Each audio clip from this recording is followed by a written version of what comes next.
নমস্কার বন্ধুরা, SMB house কিচেনে সকলকে স্বাগত। আজকে তোমাদের সঙ্গে কাতলা মাছের একটা দুর্দান্ত রেসিপি শেয়ার করতে চলেছি। নিত্য প্রয়োজনীয় এই কাতলা মাছ আমরা খেতে সকলেই ভীষণভাবে পছন্দ করি, তো আমরা বিভিন্নভাবে এই পদটি রান্না করে থাকি।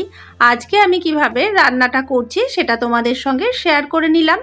আর ভিডিওটি যদি ভালো লাগে একটা লাইক কমেন্ট করে শেয়ার করে দিও, আর চ্যানেলটিকে সাবস্ক্রাইব করে দিও। তাহলে দেখা যাক কাতলা মাছের টেস্টি রেসিপিটা আমি কি করে বানাই।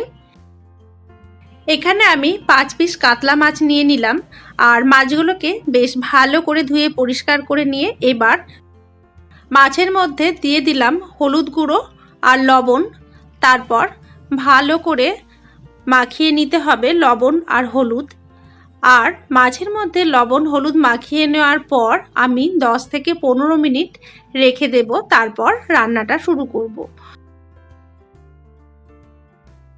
কারণ একটু বেশিক্ষণ লবণ মাখিয়ে রাখলে বেশ ভালো মতো লবণটা মাছের মধ্যে ঢুকে গিয়ে মাছটা খেতে ভীষণই সুস্বাদু হয়।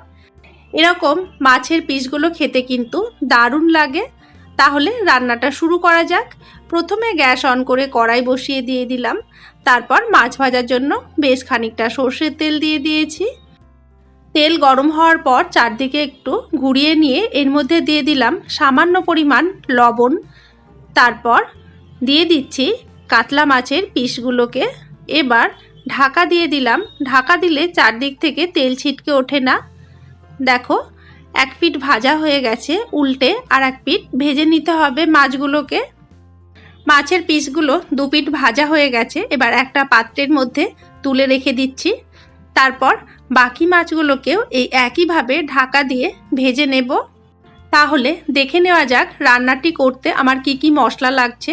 নিয়েছি কয়েকটা রসুন, একটা বড় সাইজে পেঁয়াজকে কুচিয়ে নিয়েছি, টক দই লাগছে, একটা গোটা টমেটো, আদা বাটা, ফোড়নের জন্য শুকনো লঙ্কা, তেজপাতা, গোটা সাদা জিরে, কাঁচা লঙ্কা লাগছে, হলুদ গুঁড়ো, লঙ্কা গুঁড়ো, জিরে গুঁড়ো। তাহলে মাছগুলো ভাজা হয়ে গেল। ওই তেলের মধ্যে দিয়ে দেব একটা গোটা শুকনো লঙ্কা ফোড়ন, দিয়ে দিচ্ছি একটা তেজপাতা, একটু নেড়ে নিয়ে দিয়ে দেব হাফ টিস্পুন গোটা সাদা জিরে। ফোড়নটা 20-25 সেকেন্ড মতো হতে দেব। ফোড়ন হয়ে গেছে, দিয়ে দিলাম পেঁয়াজ, রসুন আর টমেটো পেস্ট। তারপর একটু নেড়ে নিচ্ছি। এবার দিয়ে দিলাম হাফ টিস্পুন হলুদ গুঁড়ো, 1 টিস্পুন লঙ্কা গুঁড়ো, 1 টিস্পুন জিরে গুঁড়ো, আর দিচ্ছি হাফ টেবিল স্পুন আদা বাটা।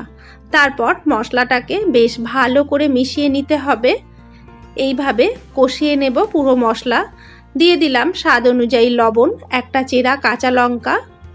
তারপর আবারও নেড়ে নিয়ে কষতে থাকবো, আর মশলাটাকে খুব ভালো করে কষিয়ে নিতে হবে। দেখো বন্ধুরা, মশলা থেকে তেল ছাড়তে শুরু করে দিয়েছে। মশলা যত ভালো কষানো হবে এই রান্নার টেস্ট কিন্তু ভীষণই ভালো হবে। এখন দিয়ে দিলাম আগের থেকে ফেটিয়ে রাখা টক দই। টক দই দেওয়ার পর এরকম ভালো করে নেড়ে মিশিয়ে নিতে হবে, যাতে কোনো দানা দানা না থাকে। দইটা পুরো মশলার সঙ্গে ভীষণ স্মুথভাবে মিশে যায়। তবে অবশ্যই খেয়াল রাখতে হবে টক দই দেওয়ার সময় গ্যাসের ফ্লেমটাকে আস্তে রাখতে হবে। দেখো বন্ধুরা, খুব সুন্দর করে দইটা মশলার সঙ্গে মিশে গেছে আর তেল ছাড়তে শুরু করে দিয়েছে। তার মানে মশলা কষানো হয়ে গেছে। এখন দিয়ে দিলাম অল্প চিনি, যেহেতু টক দই দিয়েছি একটু চিনি দিতেই হবে। তারপর আবারও নেড়েচেড়ে মিশিয়ে নিচ্ছি।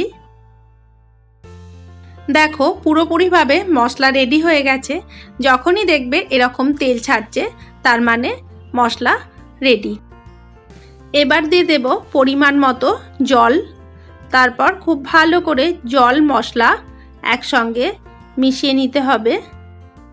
তারপর গ্রেভিটাকে কয়েক মিনিটের জন্য ফুটতে দেব।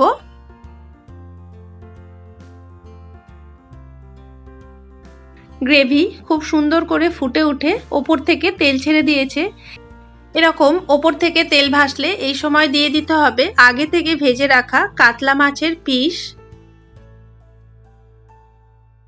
সবকটা মাছের পিসকে গ্রেভির মধ্যে দিয়ে ডুবিয়ে দিতে হবে। তারপর 4 থেকে 5 মিনিটের জন্য আবারও ফুটিয়ে নেব। দেখো বন্ধুরা, কাতলা মাছের দই কালিয়া আমার রেডি হয়ে গেছে। সবশেষে দিয়ে দেব গরম মশলা পাউডার। গরম মশলা পাউডার দেওয়ার পর বেশ ভালো করে মিশিয়ে নেব পুরো গ্রেভির মধ্যে।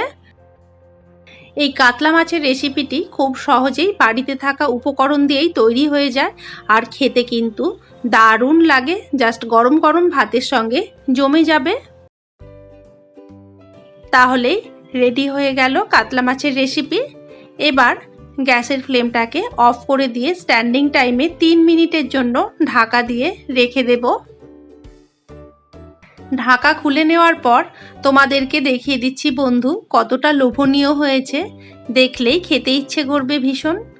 অবশ্যই তোমরা একবার বাড়িতে ট্রাই করে দেখতে পারো আর কমেন্টে জানিও।